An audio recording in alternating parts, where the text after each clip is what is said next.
मेरे 18वें जन्मदिन पर मेरे सबसे अच्छे दोस्त ने किसी को घायल कर दिया था। मैं खुद आगे आया और अपने दोस्त की जगह सारी जिम्मेदारी अपने ऊपर ले ली। लेकिन जिस दिन मैं जेल से बाहर निकला, मुझे घर ले जाने के लिए एक भी इंसान नहीं आया। यहाँ तक कि मेरे सबसे अच्छे दोस्त की परछाई तक दिखाई नहीं दी। पूरे 5 साल बाद मैंने आखिरकार फिर से सूरज की रोशनी देखी। मुझे आज भी याद है, 5 साल पहले जब मैं जेल गया था, तब मेरे दोस्त ने कहा था कि वे मुझे सबसे बड़े सम्मान के साथ वापस लेकर जाएंगे। मैं रात तक इंतजार करता रहा, लेकिन कोई नहीं आया। आखिर में मैं अपना थका हुआ शरीर घसीटते हुए वहाँ से निकल गया। उस समय तक भी मुझे यही लगता रहा कि शायद मेरा दोस्त बस समय भूल गया होगा, क्योंकि मेरी रिहाई की तारीख तो 3 साल पहले ही तय हुई थी। वह पहले भी हर काम लापरवाही से करता था और मुझे लगा इस बार भी वही हुआ होगा। मैं एक साधारण होटल में कमरा लेकर रुका, 150 युआन खर्च की, जल्दी से नहाया और बिस्तर पर लेट गया। तभी मुझे 5 साल पहले अपने दोस्तों के साथ बिताई हुई बेफिक्र जिंदगी याद आने लगी। 5 साल हो गए थे। आज आखिरकार मैं उस अकेलेपन से छुटकारा पाने वाला था। फिर मैंने बिस्तर से एक कार्ड उठाया और एक नंबर मिला दिया। फोन के दूसरी तरफ से एक लड़की की मीठी आवाज आई, हेलो सर, आपको किस सर्विस की जरूरत है? मैंने ज्यादा बात नहीं की, सीधे उसे अपना लोकेशन बताया और फोन काट दिया। फिर आराम से बिस्तर पर लेटकर जेल के दिनों को याद करने लगा। जेल में मैंने 7 बड़े भाइयों को अपना मेंटर बना लिया था। इन 5 सालों में अगर उन्होंने मेरी देखभाल माँ बाप की तरह न की होती, तो उन मर्डरर्स ने कब का मुझे खत्म कर दिया होता। तभी डोर बेल बजी। मैंने बाथ टॉवल ठीक से लपेटा और मुस्कुराते हुए दरवाजे की तरफ बढ़ गया। 5 साल हो गए थे कमबख्त। 5 साल से मैंने किसी औरत को छुआ तक नहीं था। उस वक्त मेरा दिल इतनी तेज धड़क रहा था कि जैसे बाहर निकल आएगा। मैं तो अभी उसी पल दौड़कर उसके पास जाना चाहता था। मैंने दरवाजा खोला और तुरंत कहा, छोटी जान, तुम्हारी बहुत याद आई। लेकिन यह कहते ही मैं पूरी तरह से सन्न रह गया। ऐसा लगा जैसे किसी ने मेरे दिल पर चाकू चला दिया हो। अभी जो खूबसूरत ख्याल मेरे मन में थे, वे एक पल में गायब हो गए। वह चेहरा इतना जाना पहचाना था। सामने खड़ी उसे देखकर मेरे हाथ कांपने लगे। वह मेरी छोटी बहन थी, जियांग याओ। मेरी बहन, वह ऐसा काम कैसे कर सकती थी? जियांग याओ ने मुझे पहचान नहीं पाया, क्योंकि मैंने सिर मुंडवा लिया था और खुद को ठीक से संवारा भी नहीं था। उसी पल मेरी आंखें लाल हो गईं। जब मैंने चेन हाउ के लिए सजा अपने सिर ली थी, तब उसने मुझसे वादा किया था कि वह मेरे परिवार का ख्याल रखेगा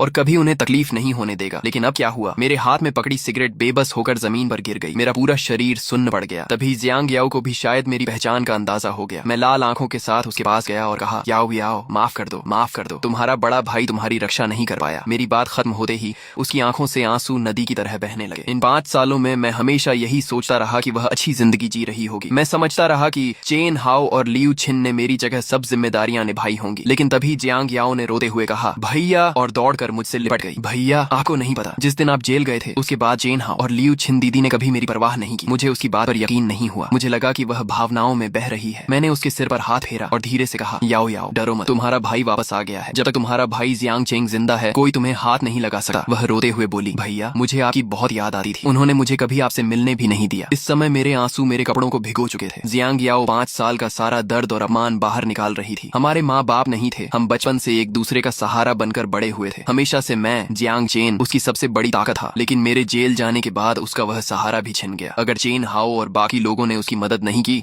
तो मैं सोच भी नहीं सकता कि उसने ये 5 साल कैसे बिताए होंगे। मैंने उसके आंसू पोंछे और कहा, याओ याओ, आओ, मुझे बताओ, इन 5 सालों में क्या क्या हुआ? मैंने उसके गोरे चेहरे पर बहते आंसू अपने हाथ से साफ किए। उसका मन धीरे धीरे शांत हुआ। फिर वह बिस्तर पर बैठ गई, लाल आंखों के साथ, और ऐसी बातें बताने लगी जिन्हें सुनकर मैं हैरान भी हुआ और मेरा दिल भी टूट गया। आपके जेल जाने के बाद चेन हाओ और सुन हाओ ने पूरे इलाके पर कब्जा कर लिया। लियू छियन हमेशा चेन हाओ के साथ रही। बाद में उनकी ताकत बढ़ती गई। 3 साल पहले उन्होंने बिनहाई के सबसे बड़े गैंग 3 हार्मनी सोसाइटी को भी हरा दिया। उसके बाद मैंने चेन हाओ को दोबारा कभी नहीं देखा। मैंने भौहें सिकोड़ ली। जियांग याओ ने अभी तक यह नहीं बताया था कि इन 5 सालों में चेन हाओ ने उसके साथ क्या किया। मैंने पूछा, याओ याओ, उस समय चेन हाओ ने मुझसे वादा किया था कि वह तुम्हारा अच्छी तरह ख्याल रखेगा। मेरी बात सुनकर जियांग याओ हंस पड़ी। मेरा ख्याल रखेगा? भैया, आप बहुत भोले हो। चेन हाओ ने कभी आपकी परवाह ही नहीं की। मेरी आज जो हालत है, उसकी वजह वही है। क्या? ये सुनते ही मेरे शरीर की हर सेल उबलने लगी, सचमुच उबलने लगी। भैया, आपको नहीं पता, बाद में मुझे पता चला कि उस समय आपका जेल जाना दरअसल चेन हाओ और उस जहरीली औरत लियू छियन की साजिश थी। मैंने बाद में कई बार कोर्ट में अपील की, लेकिन चेन हाओ के पास इतनी पावर थी कि मैं उसका कुछ भी नहीं बिगाड़ सकी। याओ याओ, जो तुम कह रही हो वो सच नहीं हो सकता। मैं यकीन नहीं कर सकता। मैं नहीं मान सकता कि चेन हाओ मेरे साथ ऐसा करेगा। मैंने उसके लिए इतनी चीजें छोड़ दी और उसने मुझे यही बदला दिया। ये कहते हुए मेरी आवाज कांपने लगी। आंसू फिर से जियांग याओ की आंखों से बहने लगे। हम दोनों को उन्होंने बेवकूफ बनाया। तभी अचानक जोरदार धमाके के साथ कमरे का दरवाजा लात मारकर खोल दिया गया। बनियान पहने एक युवक ने मेरी तरफ उंगली करके गुस्से में चिल्लाया, हरामखोर,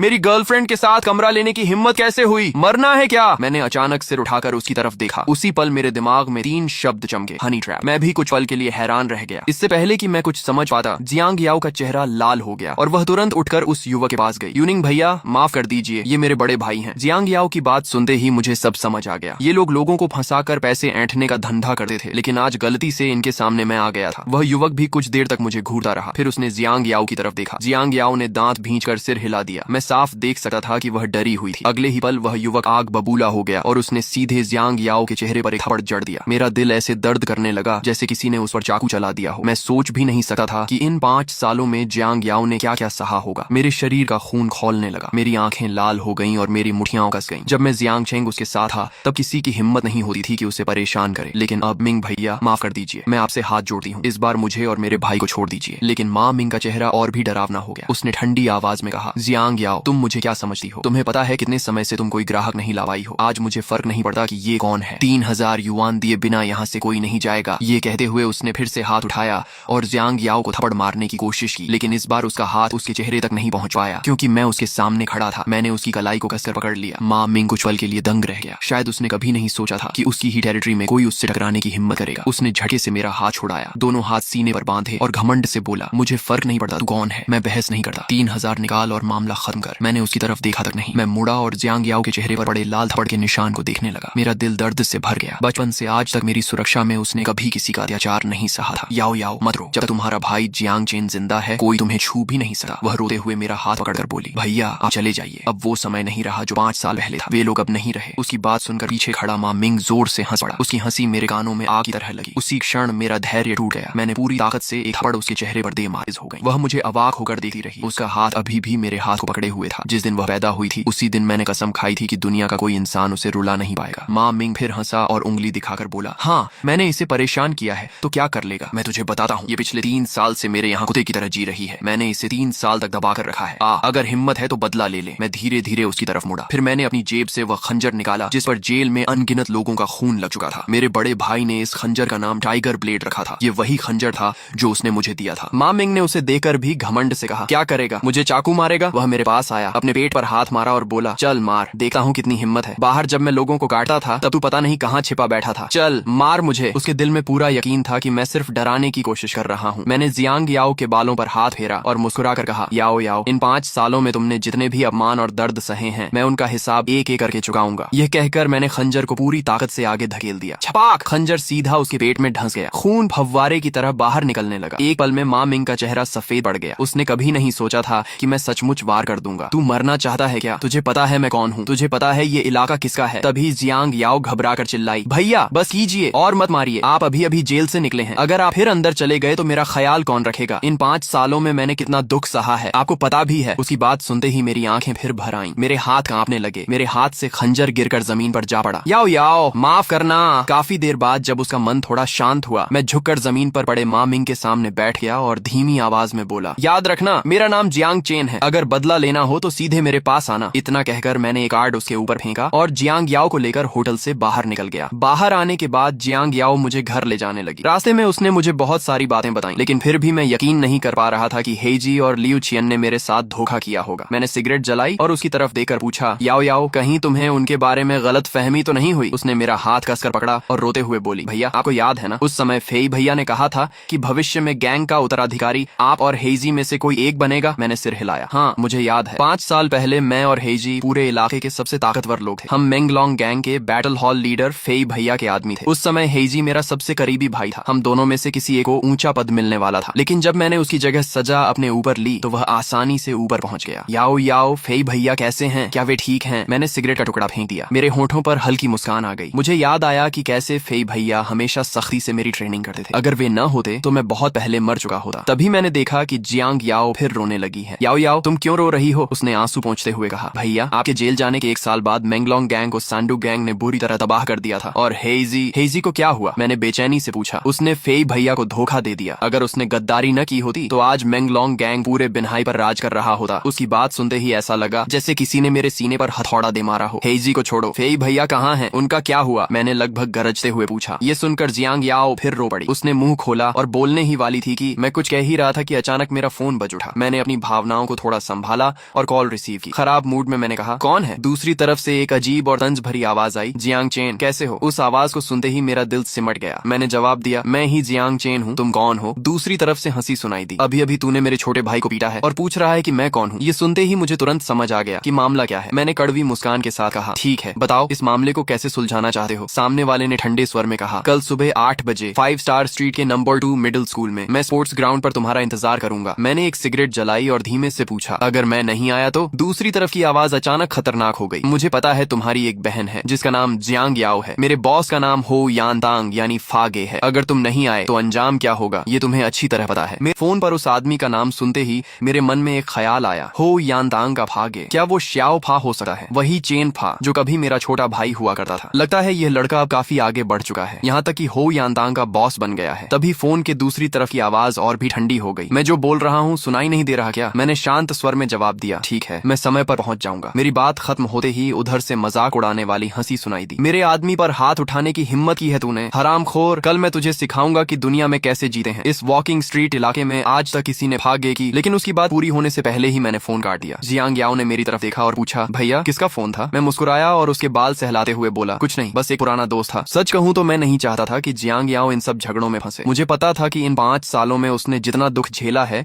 उतना शायद किसी को नहीं झेलना चाहिए। मैंने मन ही मन कसम खाई कि आज से मैं उसकी हर खुशी और हर सुरक्षा की जिम्मेदारी खुद उठाऊंगा। फिर मैंने पूछा, याओ याओ मुझे बताओ फेई भैया का क्या हुआ? जियांग याओ ने गहरी सांस ली और बोली, फेई भैया अचानक गायब हो गए थे। कुछ लोग कहते हैं कि वे मर चुके हैं। उसकी यह बात सुनकर ऐसा लगा जैसे किसी ने मेरे सीने पर भारी हथौड़ा मार दिया हो। फेई भैया के साथ कुछ हो गया था। मैंने अपनी मुठियां भींच ली। अब मुझे हर हाल में उस समय की सच्चाई पता लगानी थी। इसके बाद मैं और जियांग याओ घर लौट आए। घर की हालत देखकर मेरा दिल बैठ गया। चारों तरफ वीरानी थी। जियांग याओ ने बताया कि वह भी काफी समय से घर नहीं आई थी। मजबूरी में उसे बाहर रहना पड़ता था। हमने मिलकर थोड़ा घर साफ किया। फिर वह रसोई में गई और मेरे लिए कुछ साधारण लेकिन स्वादिष्ट खाने बनाए। हम दोनों साथ बैठकर खाना खाने लगे। उसके चेहरे पर मुस्कान देखकर ऐसा लग रहा था जैसे मैं फिर से 5 साल पीछे लौट गया हूँ। मैंने खिड़की के बाहर चमकते तारों को देखा और अनजाने में लियू छियन की याद आने लगी। मैं अब भी समझ नहीं पा रहा था कि जियांग याओ को लियू छियन और हेजी से इतनी नफरत क्यों है। सच कहूं तो मुझे उन दोनों पर 100% भरोसा था। मुझे लगता था कि शायद जियांग याओ और उनके बीच कोई गलतफहमी हो गई होगी। बचपन से ही उनके रिश्ते अच्छे नहीं थे। यहाँ तक कि अगर मैं बीच में न होता तो शायद वे दोस्त भी नहीं बनते। इसी तरह पूरी रात बीत गई। अगले दिन सुबह मैं बहुत जल्दी उठ गया। बाहर जाकर जियांग याओ के लिए नाश्ता खरीदा। उसे गहरी नींद में सोते हुए देखकर मेरे चेहरे पर मुस्कान आ गई। मैंने उसके प्यारे चेहरे को हल्के से छुआ, उसके ऊपर चादर ठीकी और चुपचाप घर से निकल गया। बाहर जाकर मैंने एक मोटरसाइकिल टैक्सी रोकी। ड्राइवर ने पूछा, कहाँ जाना है? मैंने जवाब दिया, नम 2 मिडिल स्कूल। गाड़ी में बैठते ही मेरे चेहरे पर फिर मुस्कान आ गई। नम 2 मिडिल स्कूल। 5 साल पहले मैं यहीं पढ़ता था। उस समय पूरे स्कूल में कोई ऐसा नहीं था जो हमारे नाम से परिचित न हो। हम चारों को हेवन एंड अर्थ 4 टाइगर्स कहा जाता था। मैं था बड़ा भाई स्काई टाइगर, हेजी था अर्थ टाइगर, तीसरा था विजडम टाइगर जांग शाओ और चौथा था ऑनर टाइगर शुए मोफेंग। मैं सिर हिलाकर हल्का सा हंसा। वे सुनहरे दिन अब बीत चुके थे। आज वे तीनों अपने अपने इलाके के बड़े नाम बन चुके थे और मैं तो अभी अभी जेल से निकला एक आदमी था। फर्क आसमान और जमीन जैसा था। लेकिन आज मैं फिर से उस जगह लौट रहा था जहाँ हमारी जवानी, हमारी दोस्ती और हमारे सपने शुरू हुए थे। कुछ देर बाद मैं स्कूल पहुंच गया। लेकिन जैसे ही मैंने स्कूल के गेट में कदम रखा, एक हल्की खुशबू मेरी नाक तक पहुंची और अगले ही पल कुछ ऐसा हुआ जिसकी मैंने कल्पना भी नहीं की थी। एक खूबसूरत महिला जो फॉर्मल यूनिफॉर्म पहने हुए थी अचानक दौड़ती हुई मेरी तरफ आई। मैं भी तैयार नहीं था। हम दोनों सीधे टकरा गए। मेरे हाथों को एक मुलायम एहसास हुआ। उसके शरीर से एक अलग ही खुशबू आ रही थी। एक चीख के साथ वह पीछे की तरफ गिरने लगी। मैंने बिना सोचे समझे आगे बढ़कर उसकी कमर पकड़ ली। एक पल में हमारी आंखें एक दूसरे से टकराईं। मेरा दिल बेकाबू होकर धड़कने लगा। बहुत समय बाद मुझे ऐसा महसूस हुआ था। पहले सिर्फ लियू छियन ही मुझे इस तरह बेचैन कर पाती थी। वह बेहद खूबसूरत थी, इतनी खूबसूरत कि कुछ पल के लिए मैं उसे देखता ही रह गया। लेकिन इससे पहले कि मैं खुद को संभाल पाता, मेरे गाल पर जोरदार जलन महसूस हुई। चटाक! उसने मुझे सीधा थप्पड़ मार दिया। छोड़ो मुझे, बदतमीज! उसने मुझे धक्का देकर अलग किया और दोनों हाथ कमर पर रखकर गुस्से में बोली, लेट हो गए हो ना, चलो मेरे साथ प्रिंसिपल ऑफिस। मैं हैरानी से बोला, आप टीचर हैं? उसने तुरंत जवाब दिया, मैं प्रिंसिपल हूँ। मैं उसे देखकर स्तब्ध रह गया। मेरे दिमाग में बस एक ही सवाल था, नंबर 2 मिडिल स्कूल में इतनी खूबसूरत प्रिंसिपल कब से आने लगी? वह फिर बोली, क्या देख रहे हो? मेरे साथ चलो। समय देखा है, पढ़ाई करनी है या नहीं? लेकिन उसकी बात पूरी होने से पहले ही मैं वहाँ से गायब हो चुका था। वह दांत पीसते हुए बड़बड़ाने लगी, ये बदमाश स्टूडेंट अभी थोड़ी देर पहले मुझे छूने की हिम्मत कर रहा था। देखती हूँ इसे कैसे सजा नहीं देती। 5 मिनट बाद स्कूल के स्पोर्ट्स ग्राउंड में मैं बीच मैदान में खड़ा था। मैंने एक सिगरेट जलाई और धीरे धीरे उसका कश लेने लगा। मैं धीरे धीरे सिगरेट के कश ले रहा था और मन ही मन अभी अभी मिली उस महिला प्रिंसिपल के बारे में सोच रहा था। सच कहूँ तो वह बेहद खूबसूरत थी। इतनी कम उम्र में प्रिंसिपल बन जाना और ऊपर से इतनी सुंदर होना, इसके पीछे जरूर कोई कहानी रही होगी। मैं इन्हीं ख्यालों में खोया हुआ था कि तभी सामने से लोगों का एक झुंड आता दिखाई दिया। सबसे आगे एक आदमी बेसबॉल कैप पहने हुए था और उसके पीछे 10 से ज्यादा छोटे गुंडे चल रहे थे। उनमें से एक बोला, भाई देखो वो आदमी पहले ही पहुंच गया है। दूसरा हंसते हुए बोला, हाँ कम से कम इतना तो समझदार निकला, समय पर आ गया। फिर किसी ने ठंडी आवाज में कहा, लेकिन उसने हमारे हुयन हॉल के आदमी पर हाथ उठाया है। बॉस ने कहा है चाहे वह कोई भी भी हो उसे खत्म कर देना है। यह कहते हुए वे सभी मेरे सामने आकर रुक गए। सबसे आगे खड़े दाऊजी ने मुझे आवाज दी, ओए लड़के, तू ही जियांग चेन है ना? इधर आ, तुझसे कुछ बात करनी है। मैंने हल्की मुस्कान के साथ सिगरेट का टुकड़ा फेंका और कहा, जो कहना है यहीं आकर कहो, मेरे पैर ठीक नहीं है, मैं चलकर नहीं आ सका। यह सुनते ही दाऊजी के बगल में खड़ा एक टैटू वाला आदमी मेरी तरफ बढ़ा और मुझे मारने ही वाला था, लेकिन दाऊजी ने उसे रोक लिया। दाऊजी के चेहरे पर ठंडी मुस्कान आ गई। वह धीरे धीरे चलते हुए मेरे सामने आया और सिर उठाकर बोला, जियांग चेन, पता है इस दुनिया में सबसे जल्दी कौन मरता है? मैंने कंधे उचकाए और मुस्कुराकर जवाब दिया, जो लोग जरूरत से ज्यादा शो ऑफ करते हैं। मेरी बात सुनकर दाऊजी धीरे धीरे दूसरी तरफ मुड़ा, लेकिन अगले ही पल वह अचानक पलटा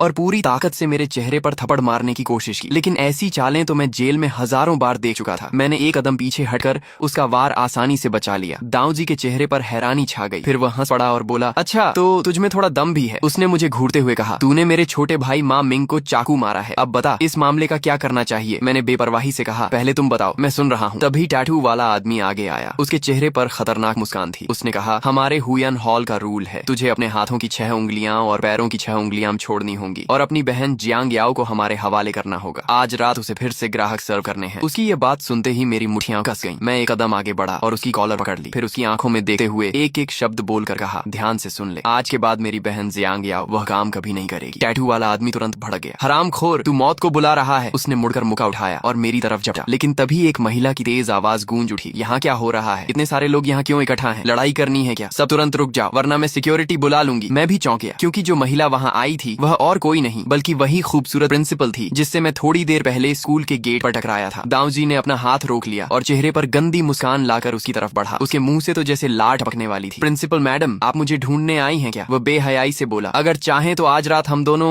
लेकिन उसकी बात पूरी होने से पहले ही एक जोरदार आवाज आई, चटाक। प्रिंसिपल ने बिना झिझक उसके चेहरे पर थप्पड़ जड़ दिया। वह गुस्से से बोली, अपने आप को देखो, क्या तुम अभी भी स्टूडेंट कहलाने लायक हो? बदतमीज। ये देखकर टैटू वाला आदमी भी भड़क उठा। वह आगे बढ़ा और प्रिंसिपल का हाथ पकड़ लिया। फिर गुस्से से चिल्लाया, तू मरना चाहती है क्या? मैं अभी तेरा काम तमाम कर दूंगा। इतना कहकर उसने अपना हाथ उठाया और प्रिंसिपल को मारने की कोशिश की, लेकिन अगले ही पल मैं बिजली की तरह उसके सामने पहुंच गया। मैंने उसकी कलाई पकड़ ली और ठंडी मुस्कान के साथ कहा, क्लासमेट, क्या तुम्हें अपने टीचर्स की रिस्पेक्ट करना नहीं सिखाया गया? टैटू वाला आदमी पहले से ही मुझ पर गुस्सा था। अब मेरी बात सुनकर उसका गुस्सा और बढ़ गया। हरामखोर, लगता है तू जीने से तंग आ गया है। इतना कहकर उसने मुझे लात मारने की कोशिश की। मैंने तुरंत पीछे हटकर उसका वार बचा लिया। फिर बिजली जैसी तेजी से आगे बढ़ा और एक अपरकट सीधा उसकी तरफ दे मारा। धड़ाम, एक भारी आवाज गूंजी। मेरा मुक्का उसकी टांग के जोड़ पर जा लगा। टैटू वाला आदमी दर्द से चीख पड़ा और लड़खड़ाते हुए पीछे हटने लगा। मेरे पीछे खड़ी प्रिंसिपल कुछ पल तक कुछ बोल ही नहीं पाई। तभी बगल में खड़े दाऊजी की हंसी सुनाई दी। हाँ, कितना मजाकिया है, सच में बहुत मजाकिया। उसने मुझे घूरते हुए कहा, जियांग चेन, लगता है तुझे अपनी जान बहुत प्यारी नहीं है। ये कहते हुए उसने जेब से एक खंजर निकाल लिया। फिर टैटू वाले आदमी के कंधे पर हाथ रखकर बोला, जो भी हुयन हॉल के लोगों को छूता है उसका सिर्फ एक ही अंजाम होता है, मौत। उसने सिर उठाकर मेरी तरफ देखा और कहा, चूंकि तू अपनी 6 उंगलियां और 6 पैर की उंगलियां छोड़ना नहीं चाहता तो अब मरने के लिए तैयार हो जा। ये कहते हुए वह तेज कदमों से मेरी तरफ बढ़ने लगा। उसके लिए मेरे पीछे खड़ी प्रिंसिपल जैसे वहां थी ही नहीं। दाऊजी की बात सुनकर प्रिंसिपल का चेहरा सफेद पड़ गया। डर के मारे उसने अचानक मेरे कपड़ों को कसकर पकड़ लिया। मैं हल्का सा मुस्कुराया और पीछे मुड़कर उसकी तरफ देखा। सच कहूं तो वह वाकई बहुत खूबसूरत थी। उसका प्यारा चेहरा, गुलाबी होंठ और मुलायम त्वचा। डर के कारण उसका हाथ अब भी मेरी शर्ट पकड़े हुए था और वह छोड़ने की हिम्मत नहीं कर पा रही थी। मैं मुस्कुराया और फिर वापस दाऊजी की तरफ मुड़ा। सुना है तुम्हारे हुयन हॉल में कोई फागे है? मैंने शांत स्वर में कहा। उसे यहाँ बुलाओ। मेरी बात सुनते ही दाऊजी के चेहरे पर ठंडी मुस्कान आ गई। वह एक कदम आगे बढ़ा और मेरी कॉलर पकड़ ली। फिर गुर्राते हुए बोला, हमारे बॉस को बुलाना चाहता है? किस लिए? मेरे बगल में खड़ी प्रिंसिपल का दिल अचानक तेज धड़कने लगा। उसके मन में एक अजीब सी उम्मीद पैदा हो गई थी। अभी कुछ देर पहले तक जो लड़का उसे एक छोटा मोटा गुंडा लग रहा था, वह अचानक बिल्कुल अलग इंसान क्यों लगने लगा था? पता नहीं क्यों उसका दिल तेजी से धड़कने लगा और उसके गाल लाल हो गए। मैंने एक सिगरेट जलाई, गहरा कश लिया और दाऊजी की तरफ देखते हुए कहा, तुम्हारे उस आदमी को मैंने ही चाकू मारा था और इस आदमी को भी मैंने ही पीटा है। अब बताओ तुम क्या करना चाहते हो? जो भी करना है मैं तैयार हूँ। दाऊजी गुस्से से गरजा, तू मौत को बुला रहा है। मैं दाऊजी कसम खाता हूँ, अगर मैंने तुझे और तेरी बहन को खत्म नहीं किया तो मैं अपना एक हाथ खुद काट दूंगा। इतना कहकर वह डंडा उठाए मेरी तरफ बढ़ने लगा। उसके शरीर से गुस्से और हत्या की भावना साफ महसूस हो रही थी। लेकिन तभी अचानक उसका फोन बज उठा। उसने मुझे घूर कर देखा और फिर फोन निकाला। स्क्रीन देखते ही उसके चेहरे का रंग बदल गया। पल भर पहले का गुस्सा गायब हो चुका था। हेलो फागे, क्या बात है फागे? मैं यहाँ एक छोटा सा मामला संभाल रहा हूँ, थोड़ी देर में पहुँचता हूँ। जी फागे। लेकिन उसकी बात पूरी भी नहीं हुई थी कि मैंने आगे बढ़कर उसका हाथ पकड़ लिया और गरज कर कहा, उसे बता, जियांग चेन उसे ढूंढ रहा है। हरामखोर, तू कर क्या रहा है? दाऊजी ने गुस्से से मुझे घूरा और मेरा हाथ झटक दिया। तुझे पता भी है मैं किससे बात कर रहा हूँ? लेकिन अगले ही पल उसका चेहरा फिर बदल गया। वह तुरंत सिर झुकाकर फोन पर बोला, फागे, अभी एक बेवकूफ लड़का बकवास कर रहा था, आप नाराज मत होइए। अचानक फोन के दूसरी दूसरी तरफ से कुछ ऐसा कहा गया कि दाऊजी के चेहरे की मुस्कान गायब हो गई। वह फोन पकड़े पकड़े धीरे धीरे मेरी तरफ मुड़ा। उसके पैर तक कांपने लगे। भागे। आप क्या कह रहे हैं? उसकी आवाज तक कांप रही थी। फिर उसने फोन मेरी तरफ बढ़ा दिया। भागे, आपसे बात करना चाहते हैं। मैंने ठंडी मुस्कान के साथ फोन लिया। मैंने कुछ नहीं कहा, लेकिन दूसरी तरफ से आवाज आई, अभी दाऊजी ने बताया कि तुम्हारा नाम जियांग चेन है। भाई, कुछ नाम ऐसे होते हैं जिनकी नकल नहीं की जा सकती। मैं मुस्कुराया। दाऊजी और उसके लोगों की तरफ देखा और बोला, हाँ शाओफा, मेरे नाम की नकल करने की हिम्मत किसी में नहीं है। मेरी बात सुनते ही उधर सन्नाटा छा गया। कुछ सेकंड बाद अचानक उत्साहित आवाज आई, चेन भैया, सच में आप हैं? उसकी आवाज कांप रही थी। चेन भैया, आप कब बाहर आए? मुझे कैसे नहीं पता चला? आप अभी कहाँ हैं? मैं तुरंत आपको लेने आता हूँ। मेरे छोटे भाई नियम नहीं जानते। चेन भैया, कृपया नाराज मत होना। फोन पर शाओफा की आवाज सुनकर मैं मुस्कुरा दिया। सच कहूँ तो दिल थोड़ा भावुक हो गया था। शाओफा, अभी आने की जरूरत नहीं है। आज रात समय निकालते हैं, बैठकर बात करेंगे। जगह तुम तय कर लेना। उधर से चेन फा तुरंत बोला, चेन भैया, आज रात मैं पुराने सारे भाइयों को बुलाऊंगा, हम सब मिलकर बैठेंगे। ठीक है। मैंने फोन काटा और वापस दाऊजी को दे दिया। अब दाऊजी की आंखों में सिर्फ डर और पछतावा था। फोन लेते ही दूसरी तरफ से फिर जोरदार चीख सुनाई दी, दाऊजी बेवकूफ, क्या तुझे जीना नहीं है? तुझे पता भी है जियांग चेन कौन है? वो 4 साल पहले मेरा बड़ा भाई था। अगर वो ना होता तो मैं कब का मर चुका होता। सुन, अभी इसी वक्त चेन भैया से माफी मांग। अगर उन्होंने तुझे माफ नहीं किया तो तेरी खैर नहीं। यह सुनते ही दाऊजी का चेहरा सफेद पड़ गया। फोन कट गया। दाऊजी कुछ पल तक स्तब्ध खड़ा रहा और फिर मेरी तरफ देखने लगा। अभी थोड़ी देर पहले वही आदमी कह रहा था कि अगर मुझे खत्म न कर पाया तो अपना हाथ काट देगा, लेकिन टैटू वाला आदमी अभी तक कुछ नहीं समझ पाया था। वह गुस्से में गाली देता हुआ मेरी तरफ बढ़ा, साला, आज तो तुझे खत्म करके ही दम लूंगा। इस वॉकिंग स्ट्रीट इलाके में कौन है जो मुझे रोक सके?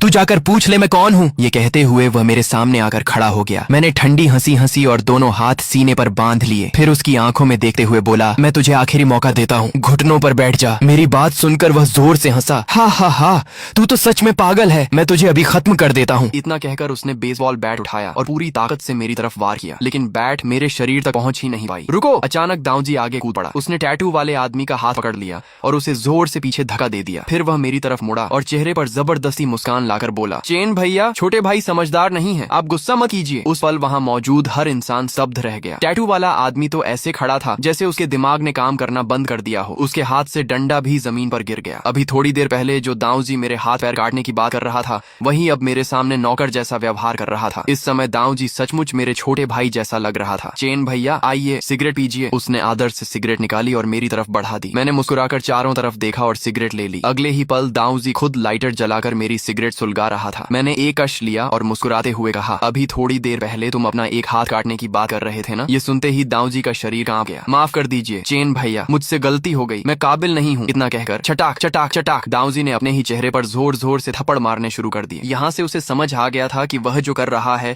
दरअसल अपनी जान बचाने के लिए कर रहा है। दाऊजी भैया, आप क्या कर रहे हैं? पीछे खड़ा टैटू वाला आदमी दाऊजी को हैरानी से देख रहा था। उसे तो अपने बॉस पर ही यकीन नहीं हो रहा था, लेकिन उसकी बात पूरी भी नहीं हुई थी कि छटाक दाऊजी पलटा और उसके चेहरे पर एक जोरदार थप्पड़ मार दिया। टैटू वाला आदमी दर्द से अपना चेहरा पकड़कर बोला, दाऊजी भैया, आप मुझे क्यों मार रहे हैं? आपको तो इस हरामखोर को मारना चाहिए। उसकी बात खत्म होते ही चटाक चटाक चटाक दाऊजी ने लगातार 3 और थप्पड़ जड़ दिए। चेन भैया से ऐसे बात करता है? मरना चाहता है क्या? ये सब देखकर प्रिंसिपल पूरी तरह से हैरान रह गई। पहले ही दाऊजी का मेरे प्रति अचानक बदलता व्यवहार उसे चौंका चुका था और अब वह मेरे लिए अपने ही आदमी को पीट रहा था। यह उसके लिए किसी चमत्कार से कम नहीं था। उसने मेरी तरफ देखा जैसे कुछ कहना चाहती हो, लेकिन आखिर में चुप रह गई। दाऊजी ने टैटू वाले की कॉलर पकड़ ली और गरजते हुए बोला, अच्छी तरह देख ले, ये चेन भैया है, अभी इसी वक्त माफी मांग, वरना आज मैं तेरा काम तमाम कर दूंगा। टैटू वाला आदमी पूरी तरह से डर चुका था। उसकी आंखों के आगे तारे घूम रहे थे। अगले ही पल वह धड़ाम से मेरे और प्रिंसिपल के सामने घुटनों पर गिर गया। माफ कर दीजिए, मुझसे गलती हो गई। भले ही उसे अभी तक नहीं पता था कि मैं कौन हूँ, लेकिन उसे इतना जरूर समझ आ गया था कि अगर उसने दाऊजी की बात नहीं मानी तो उसकी खैर नहीं। मैं हल्का सा मुस्कुराया और प्रिंसिपल की तरफ देखकर कहा, प्रिंसिपल मैडम, अब इस आदमी का फैसला आप कीजिए। काफी देर बाद वह संभली और बोली, ठीक है। फिर वह टैटू वाले के पास गई और पूछा, अभी तुमने कहा था कि जियांग चेन की बहन को ग्राहक के पास भेजना है, वह ग्राहक कौन है? ये सुनकर मैं भी चौंक गया। मुझे उम्मीद नहीं थी कि वह मेरी मदद करेगी। टैटू वाला आदमी कांपते हुए बोला, वो वांग गे है, आज रात उसने जियांग याओ को बुलाया है, अगर जियांग याओ नहीं गई तो क्या? प्रिंसिपल ने सख्त आवाज में पूछा। उसी समय मेरा दिल बैठ गया। मैं आगे बढ़ा, उसकी कॉलर पकड़ ली और दहाड़ते हुए बोला, याओ याओ मेरी दुनिया है, उसे कुछ हुआ तो मैं किसी को नहीं छोड़ूंगा। इन 4 सालों में जिसने भी उसे सताया है मैं उससे खून का हिसाब लूंगा। टैटू वाला आदमी कांपते हुए बोला, अगर वो आज रात नहीं गई तो वांग गे उसके दोनों पैर तोड़वा देगा और मुझे भी सजा मिलेगी। उसकी बात खत्म होते ही मैंने उसे जोर से धक्का देकर गिरा दिया। फिर मैं दाऊजी की तरफ मुड़ा और एक एक शब्द पर जोर देते हुए पूछा, मुझे बताओ ये वांगे कौन है और अभी कहाँ है? दाऊजी कांप गया, कुछ पल चुप रहा, फिर बोला, चेन भैया, वांगे बहुत बड़ा आदमी है, हम लोग उसे छू भी नहीं सकते। उसकी बात पूरी भी नहीं हुई थी कि मैंने उसे थप्पड़ मार दिया। साले, ज्यादा चालाक मत बन। दाऊजी पीछे लड़खड़ा गया, फिर डरते हुए बोला, चेन भैया, उसका नाम वांग जिक्सी जिक्स्योंग है, वॉकिंग स्ट्रीट का सबसे बड़ा अमीर आदमी। उसके पास 3 कॉफी शॉप्स, 5 क्लब्स और 6 मसाज पार्लर्स हैं। उसकी आवाज में साफ था कि वह मुझे डराने की कोशिश कर रहा था। मैं मुस्कुरा दिया, फिर टैटू वाले की तरफ देखकर बोला, जाकर अपने वांगे से कह देना आज रात जियांग चेन खुद उससे मिलने आएगा। टैटू वाला आदमी अविश्वास से मुझे देखता रह गया, फिर जल्दी जल्दी सिर हिलाने लगा। दाऊ जी ने हालात बिगड़ते देख तुरंत मेरे पास आकर कहा, चेन भैया इस बार मुझसे गलती हो गई, मैं आपको पहचान नहीं पाया, छोटे भाई को माफ कर दीजिए, हमें अब कुछ काम है, हम चलते हैं। मैंने कोई जवाब नहीं दिया, बस सिर हिलाया और जेब से सिगरेट निकाल कर जला ली। तभी पीछे से प्रिंसिपल की नाराज आवाज आई, बस करो, सिगरेट पी पी कर खुद को मारोगे क्या। वह मेरे पास आई और मेरे मुंह से सिगरेट खींच कर फेंक दी, फिर गुस्से में बोली, तुम्हें अंदाजा भी है कि अभी तुमने क्या किया है। जानते हो वांग जिक्स्योंग कौन है? हमारे एजुकेशन ब्यूरो का डायरेक्टर तक उससे सिर झुकाकर बात करता है। उसके पास इतना पैसा है कि वह तुम्हें खरीद सकता है। एजुकेशन ब्यूरो का नाम सुनकर मैं हंस पड़ा। मैंने उसके कंधे पर हाथ रखकर कहा, प्रिंसिपल मैडम, मुझे लगता है आप मुझसे ज्यादा परेशान हैं। उसने मुझे घूरा और बोली, तुमसे बात करना ही बेकार है, बस इतना ध्यान रखना कि आज रात कहीं कोई तुम्हें कुत्तों को न खिला दे। फिर उसने कहा, अच्छा बताओ तुम किस क्लास के स्टूडेंट हो, मुझे अब जाना है। मैं मुस्कुराया और बोला, असल में मैं इस स्कूल का स्टूडेंट ही नहीं हूँ, मैं अभी अभी जेल से बाहर आया हूँ। मेरी बात सुनकर उसके चेहरे पर पहले हैरानी आई, लेकिन अगले ही पल वह गंभीर हो गई। वह मेरे सामने आई और बोली, अपना फोन नंबर दो। मैंने शरारती अंदाज में कहा, क्या बात है, मुझे लाइन मार रही हो? उसने आंखें तरेरते हुए कहा, सपने देखना बंद करो, मैं सिर्फ यह देखना चाहती हूँ कि तुम कल तक जिंदा रहते हो या नहीं। मैं हंस पड़ा। सच कहूँ तो किसी लड़की का नंबर मांगने का यह सबसे अजीब तरीका था जो मैंने कभी देखा था। आखिर हमने एक दूसरे के नंबर एक्सचेंज किए और वह चली गई। उस समय मुझे बिल्कुल अंदाजा नहीं था कि यह औरत मेरी जिंदगी में कितनी अहम बनने वाली है। कई बार मैं उसके लिए पागल होने वाला था और कई बार उसके लिए पूरी दुनिया छोड़ने वाला था। उसकी खूबसूरत परछाई को दूर जाते हुए देखकर मैं मुस्कुराया, फिर एक और सिगरेट जलाई और भीड़ के बीच से चलता हुआ निकल गया। चलते चलते मुझे 4 साल पहले के नंबर 2 मिडिल स्कूल के 4 टाइगर्स याद आ गए। समय बदल चुका था, आज वे तीनों कहाँ थे? सच कहूँ तो वॉकिंग स्ट्रीट में मेरे बहुत से जानने वाले थे, लेकिन अब मुझे नहीं पता था कि उनसे संपर्क कैसे करूं। ऐसा लग रहा था जैसे बिनहाई शहर पूरी तरह बदल चुका हो। तभी मैंने देखा कि शाम हो चुकी है। मैंने फोन निकाला और याओ याओ को मैसेज भेजा, याओ याओ आज रात खाना मत बनाना, मैं बाहर से कुछ अच्छा लेकर आ रहा हूँ। मैसेज भेजने के बाद मैं एक रेस्टोरेंट गया और जेब में बचे थोड़े पैसों से कुछ खाने का सामान पैक करवाया। करीब रात के 2 बजे मैं घर पहुंचा। हाथ में खाना था और चेहरे पर मुस्कान। मुझे यकीन था कि याओ याओ यह देकर बहुत खुश होगी, लेकिन दरवाजा खटखटाने के बाद भी किसी ने नहीं खोला। मैंने कई बार नॉक किया, फिर अचानक मेरे मन में बुरा ख्याल आया, कहीं कुछ हो तो नहीं गया। तभी सामने वाले घर का एक बूढ़ा आदमी बाहर निकला। उसने कहा, बेटा अब दरवाजा मत खटखटाओ, अंदर कोई नहीं है। मैं तुरंत उसकी तरफ मुड़ा। याओ याओ कहाँ है? बूढ़े ने गहरी सांस ली और कहा, वो बहुत अच्छी लड़की है, लेकिन अब शायद कभी वापस नहीं आएगी। मेरा दिल जैसे रुक गया। आपका क्या मतलब है? मेरे माथे से ठंडा पसीना बहने लगा। बूढ़ा बोला, जिसे भी बात यान ले जाता है वह कभी वापस नहीं आता। ये सुनते ही मैं पागलों की तरह चिल्लाया, बात यान कौन है? बूढ़े ने जवाब दिया, हुयान हॉल का आदमी। फिर उसने कहा, बेटा कोई बेवकूफी मत करना। लेकिन उसकी बात पूरी होने से पहले ही मैंने हाथ में पकड़ा खाना जमीन पर फेंक दिया और दौड़ पड़ा। बूढ़ा पीछे से चिल्लाया, रुको मेरी बात तो सुनो। फिर उसने जमीन पर बिखरे खाने को देखा और अफसोस से सिर हिलाया। इतना अच्छा खाना सब बर्बाद हो गया। लेकिन उस समय मेरे दिमाग में सिर्फ एक ही बात थी, बात यान को ढूंढना और याओ याओ को बचाना। मुझे नहीं पता था कि कहाँ जाना है। मैं सड़क पर दौड़ा और एक टैक्सी रोक ली। टैक्सी मेरे सामने रुकी और मैं तुरंत अंदर बैठ गया। ड्राइवर ने मेरी घबराई हुई हालत देखकर पूछा, कहाँ जाना है? मैं जोर से चिल्लाया, मुझे बात यान के पास ले चलो जल्दी। मेरी बात सुनते ही ड्राइवर वहीं का वहीं जम गया। ना नहीं भाई, मैं ये राइड नहीं करूंगा, तुम जल्दी से गाड़ी से उतर जाओ। ड्राइवर ने मुझे घूरते हुए कहा, इस वॉकिंग स्ट्रीट में ऐसा कौन है जो बातियान को नहीं जानता? वह ऐसा आदमी है जो लोगों को खत्म कर देता है और किसी को पता तक नहीं चलता। यहाँ तक कि पुलिस स्टेशन के चीफ जांग भी उससे डरते हैं। तुम्हें इतनी जल्दी में देखकर लग रहा है कि तुम बातियान से पंगा लेने जा रहे हो, ये तो अपनी मौत को बुलाना है। ड्राइवर को अपनी बात पर अड़ा देकर मैंने अपनी टाइगर ब्लेड निकाल ली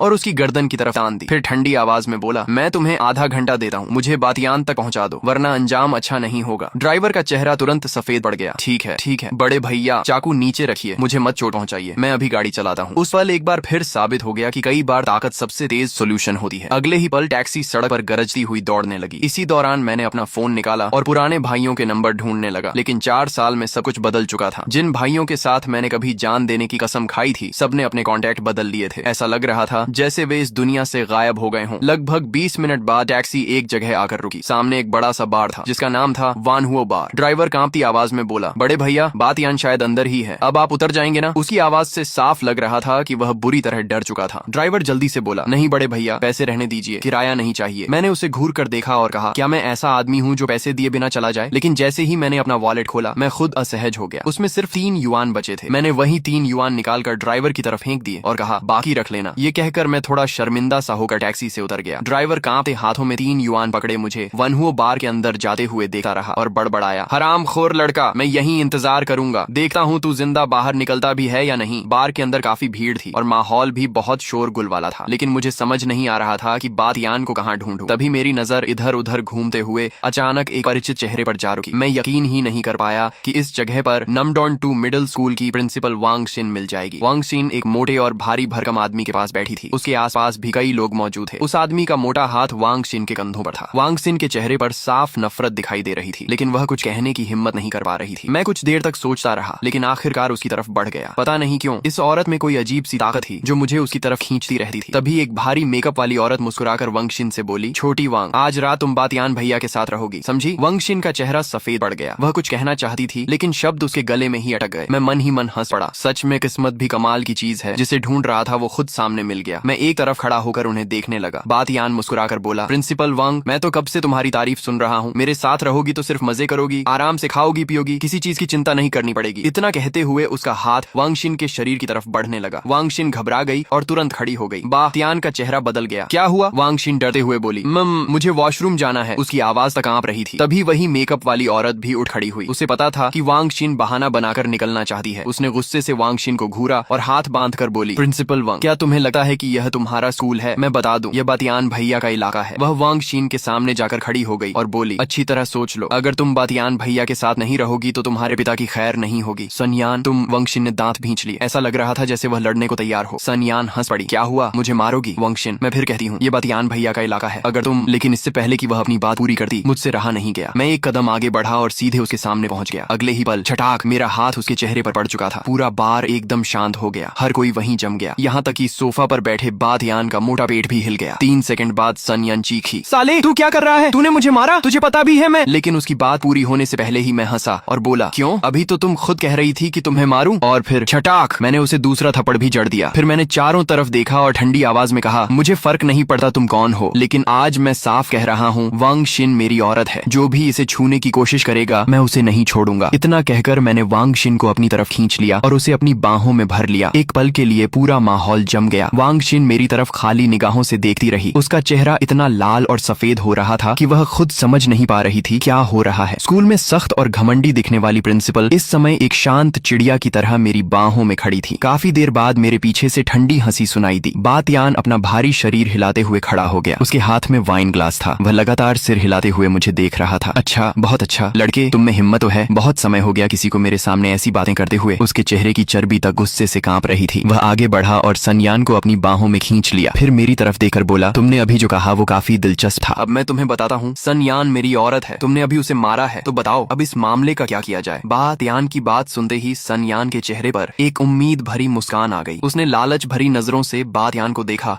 और बोली, तियान भैया, आप ही मेरे लिए इंसाफ कीजिए। उसकी आवाज ऐसी थी जैसे वह अभी रो पड़ेगी। मैं मुस्कुराया और बोला, माफ करना, शायद तुमने मेरी बात ठीक से नहीं सुनी। मैंने कहा था कि जो भी मेरी औरत को हाथ लगाएगा उसका अंजाम बुरा होगा, लेकिन मैंने तुम्हारे बारे में तो कुछ कहा ही नहीं। फिर मैं हंस पड़ा। इस औरत की बात कर रहे हो? हाँ हाँ, जिसे पता नहीं कितने लोग छोड़ चुके हैं, उसे भी तुम अपने पास रखना चाहते हो। बातियान, सच में तुम्हारी पसंद बहुत अजीब है। मेरी बात सुनते ही मेरी बाहों में खड़ी वांग शिन का चेहरा लाल हो गया, जबकि सामने खड़े बातियान और सुनयान के चेहरे गुस्से से काले पड़ गए। ऐसा लग रहा था जैसे वे मुझे जिंदा निगल जाएंगे। बातियान गुस्से में चिल्लाया, सुनयान को एक तरफ धकेला और मेरी तरफ बढ़ते हुए बोला, जियांग चेन, आज तू बहुत बड़ी मुसीबत में फंस गया है। फिर उसने चिल्लाकर कहा, आओ इसे पकड़ लो। उसके आदेश के साथ ही आसपास खड़े कई लोग आगे बढ़े और मुझे तथा वांग शिन को अलग कर दिया। मैंने फिलहाल कोई कदम नहीं उठाया, क्योंकि मैं जानता था कि अगर मैं सच में हाथ उठा दूं तो मामला बहुत दूर तक जा सकता है। बातियान वांग शिन की तरफ बढ़ा, फिर मेरी तरफ देखकर ठंडी हंसी हंसा और बोला, ध्यान से देख, मैं तेरी औरत को छू रहा हूँ, अब क्या करेगा? इतना कहकर उसने अपना मोटा हाथ वांग शिन के सफेद कंधे पर रख दिया। उसी समय सुनयान भी मेरी तरफ आई और तिरस्कार भरी नजर से मुझे देखते हुए बोली, तुमने मुझे 3 थप्पड़ मारे थे, अब देखना तुम्हें इसका कितना भारी दाम चुकाना पड़ेगा। मैं हंसकर बोला, औरत, तुम्हें खुद पर कुछ ज्यादा ही भरोसा है। उधर बातियान वांग शिन को पकड़े हुए था, लेकिन उसकी निगाहें लगातार मुझ पर टिकी थीं। उसके चेहरे पर जीत की मुस्कान थी। जियांग चेन, तेरी औरत सच में बहुत खूबसूरत है। पता नहीं तूने उसकी कद्र की भी है या नहीं। उसके आदमी जोर जोर से हंसने लगे। उनके लिए मैं सिर्फ एक मजाक बन चुका था। मैं गुस्से से गरजा, बातियान, अगर तुमने उसे दोबारा हाथ लगाया तो मैं तुम्हारा एक हाथ काट दूंगा। बातियान जोर से हंस पड़ा। तभी अचानक बार के बाहर से तेज कदमों की आवाजें आने लगी। शोरगुल के बीच धातु के घिसटने जैसी आवाज गूंजी। अगले ही पल काले बनियान पहने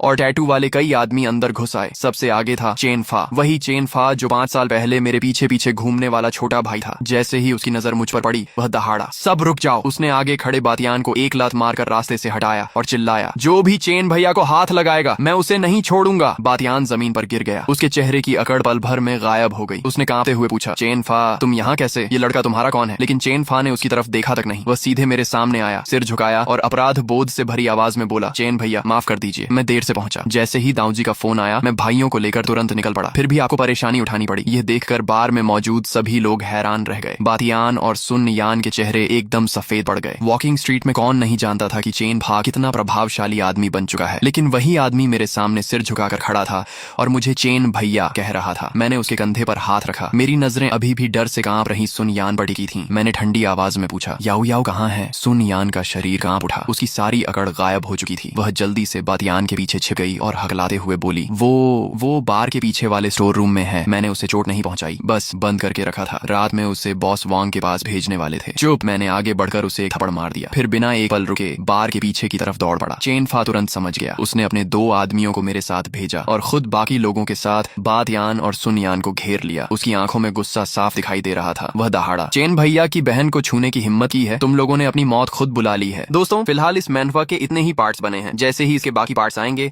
मैं उन्हें इसी चैनल पर एक्सप्लेन करके अपलोड करूंगा। अगर आपको ये वीडियो पसंद आई हो तो वीडियो को लाइक करें, चैनल को सब्सक्राइब करें और बेल आइकॉन को प्रेस करना बिल्कुल न भूलें, ताकि अगला पार्ट आते ही आपको सबसे पहले नोटिफिकेशन मिल सके। मिलते हैं नेक्स्ट पार्ट में।